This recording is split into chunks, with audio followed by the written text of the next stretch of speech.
What is the most troubling aspect of pivoting careers midlife or staying relevant in your current position? Recently, I had a conversation with my neighbor, and she told me her story.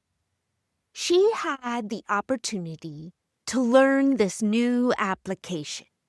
Nobody else in her department felt compelled to do it, and she wasn't crazy about it, but she thought, it might be helpful if I have this, on my resume.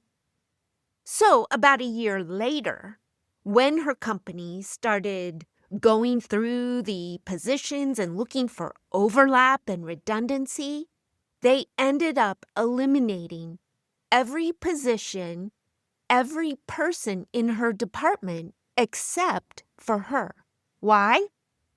She had a knowledge that no one else had, and it helped her keep her job. The same thing happened to me when I was working in clinical trial research. I was managing younger individuals that knew how to do things, had a knowledge base that I did not have. They understood how to use certain applications from the pharmaceutical companies that I was unfamiliar with. I was new to the position of management.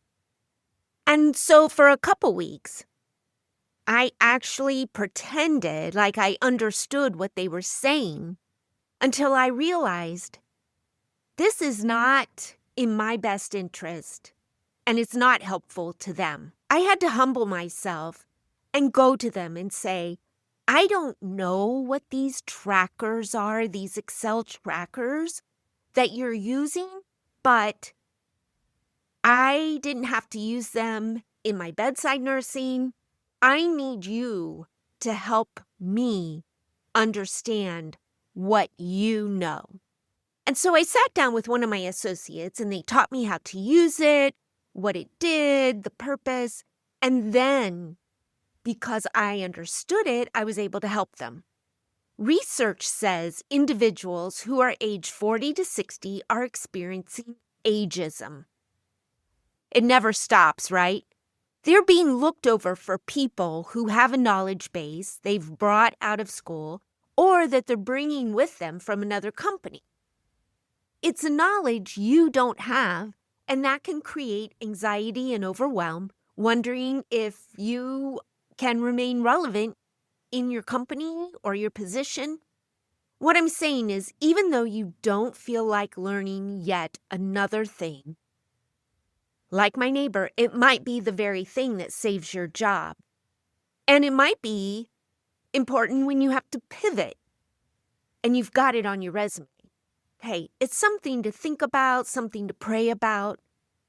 But it can also lower your anxiety if you feel like you're doing everything you can do and not just putting your head under a rug and saying, no, I'm sick of learning. I don't want to. The fact is, we're going to have to keep learning new things. All right, until next time.